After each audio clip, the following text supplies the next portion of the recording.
focus on the halal industry, agriculture and food security, and the digital economy. Our shared historic roots are deep, and our cultures enjoy a natural affinity to one another. As such, we spoke of further deepening our people-to-people ties through continued cultural exchanges and tourism. I acknowledge the role of the Philippine diaspora in Malaysia and their contribution to both our economies. And as founding members of the Association of Southeast Asian Nations and the Brunei, Indonesia, Malaysia, Philippines East Asian Growth Area, the Philippines and Malaysia have ASEAN centrality embedded into our regional outlooks. We have thus resolved to support development and peace-building initiatives within this group, including the importance of achieving a resolution to the situation on Myanmar. We commended the progress made towards achieving sustainable and inclusive peace in Mindanao. It is a culmination of years of effort and sincerity amongst all parties, which will soon realize the dividends of peace. We have recognized the great contribution that Malaysia has made to the peace process in southern Philippines, and we hope that this support that they have shown over the past few years will continue and will continue to contribute to the success of the peace process and the establishment of the Bangsamoro Autonomous Region.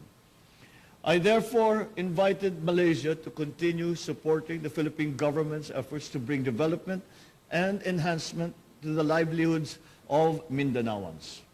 Once again, I thank Prime Minister Anwar for coming to the Philippines, the first head of government I have had the pleasure of receiving during my administration.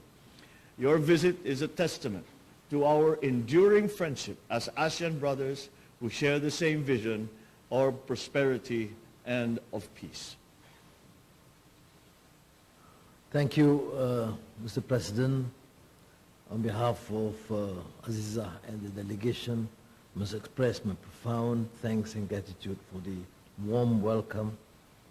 And I believe and concur what you have expressed, the need to not only to reaffirm our commitment to work together, but to enhance Malaysia-Philippine relations, guided by shared interests, multidimensional bilateral cooperation, and vibrant people-to-people interaction. President Marcos Jr., let me assure you that the new administration in Malaysia will be more than happy to further enhance this collaboration. Our bilateral cooperation is multi-sectoral, covering trade and investment, education, health, agriculture, health, tourism, and culture. And I have alluded to earlier how our first generation of Malaysian professionals benefited immensely from the work at Los Baños and some of the known centers of learning in the Philippines. Our defense and security ties are also strong and growing. We share common borders and to an extent quite porous. Therefore, the collaboration needs to be further enhanced. We agreed to resume the 8th Joint Commission meeting to be led by both foreign ministers this year at a mutually convenient date. It's our turn to host this meeting, and I have advised the colleagues in the Foreign Ministry to facilitate and accelerate this process. We also discussed areas for further collaboration, new and important sectors such as halal industry, food security, which you have placed so much importance and have actually taken impressive strides in this direction. Digital economy, and are among the key areas that I propose as potential cooperation.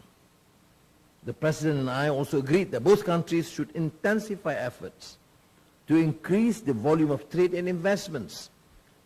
We have had a good beginning, but there's no excuse why we can't further increase the both trade and investment, that would be of tremendous benefit to both our countries. We also agreed that we should deepen the existing strong people-to-people ties through closer cultural and tourism collaboration, education, and sports. Malaysia stands ready to explore potential new collaboration with the Philippines in this regard. Now, the peace process in Mindanao. I must express again my profound thanks and gratitude. This has been a century-long contentious issues that invariably affect the region and in particular Malaysia too.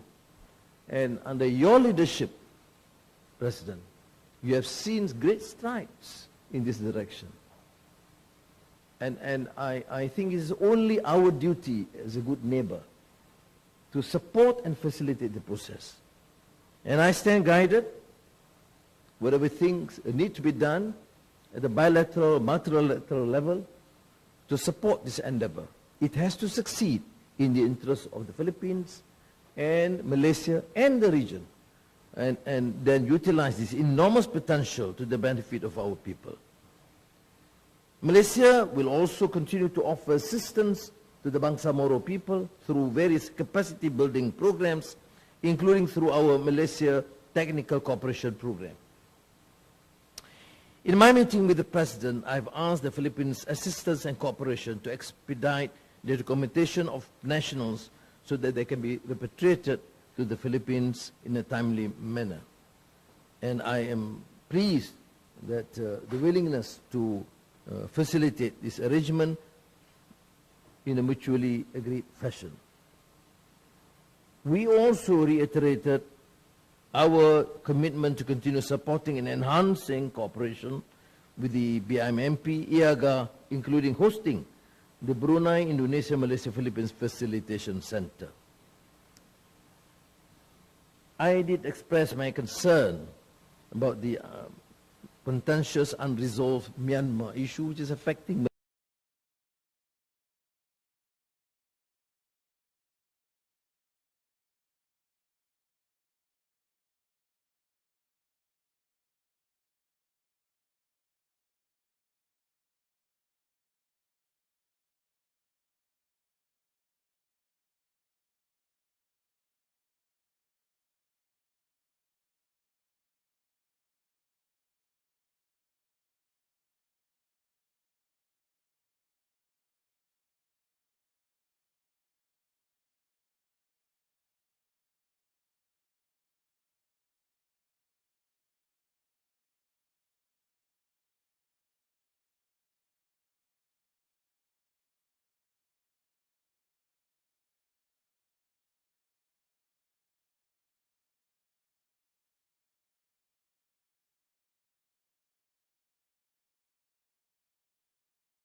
Salamat po, Mr. President. I am extremely pleased.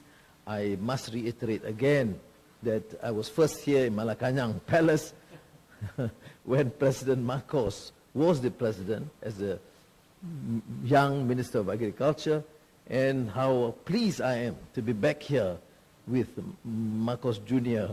Bongbong to be there. And thank you very much for this hospitality. And I'm, of course, deeply touched by your kind words and support. Thank you. Thank you very much.